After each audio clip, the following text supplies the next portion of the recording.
Power star Pawan Singh ji का यह गाना आते ही तबाही मचा कर रख देगा। जी हाँ, बहुत ही बवाल गाने के बारे में हम इस वीडियो में चर्चा करने वाले हैं। सो वीडियो में अंत तक बने रहें ताकि गाने से रिलेटेड सभी प्रकार की जानकारियाँ आप सभी को प्राप्त हो सके।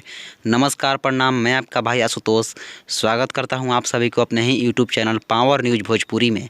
आपने अभी तक हमारे YouTube channel Power News Bhojpuri को सब्सक्राइब नहीं किया है तो सब्सक्राइब कर ले और बेल का आइकन प्रेस कर ले ताकि हर एक प्रकार की जानकारियाँ आप सभी को प्राप्त हो सके। आप सभी को बता दूं कि पावर स्टार पवन सिंह जी का बहुत ही हाई लेवल वीडियो सॉन्ग, बहुत ही बड़े लेवल का गाना जिसका शूटिंग हाल ही 2-3 दिनों के अंदर में कंप्लीट कर लिया गया है और बहुत ही बवाल गाना है भाई लोग। बहुत तबाही वाला गाने का शूटिंग किया गया है।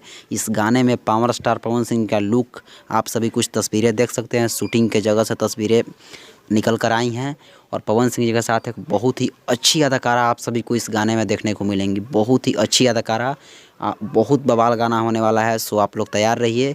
गाने का शूटिंग कंप्लीट कर लिया गया है, एडिटिंग पे काम चल रहा है। बहुत जल्द यह गाना आप सभी के बीच देखने को मिलेगा।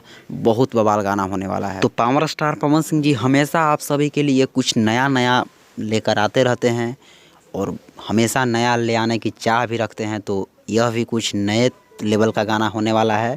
बहुत ही हाई लेवल गाना होने वाला है भाई लोग। तो लोग कुछ भी कहे कि कौन क्या कहता है कि मैंने किया, लेकिन जो पावर स्टार पवन सिंह जी करते हैं वो करना किसी के बस में नहीं है। तो सच्चाई है भाई लोग। सो आप लोग तैयार हो जाइए। बहुत ही हाई लेवल वीडियो सॉन्ग आ रहा है, बहुत ही बड़े लेवल का गाना आ रहा है। बहुत जल्द आप सभी को बीच ये गाना देखने को मिलेगा। सो तैयार रहिए गर्दा उड़ाने के लिए। तो मेरी यह खबर आप सभी को कैसी लगी? खबर अच्छी लगी तो वीडियो को लाइक कर दे और वीडियो को पवन सिंह जी के फैंस के पास जितना ज़्यादा से ज़्यादा हो सके शेयर लगा दे कि अब तबाही वाला समय फिर से आ गया है। सो आप सभी तांडव मचाने के लिए तैयार हो जाइए और चैनल पर नए हैं तो चैनल को सब्सक्राइब करके भाई बेल का आइकन प्रेस कर लीजिए ताकि हर एक प्रकार की जानकारियाँ आप सभी को प्राप्त हो सके। और यदि आप पावर स्टार पवन सिंह जी के फ़ैन हैं तो इस चैनल को अवश्य ही सब्सक्राइब करें क्योंकि ज़्यादातर खबरें पवन सिंह जी से रिलेटेड ही लाए जाते हैं इस चैनल पे। तो thanks for watching, love you all. जय हो। आप सभी अपना प्यार आशीर्वाद ऐसे ही हमारे चैनल पर बनाए रखें। जय हो।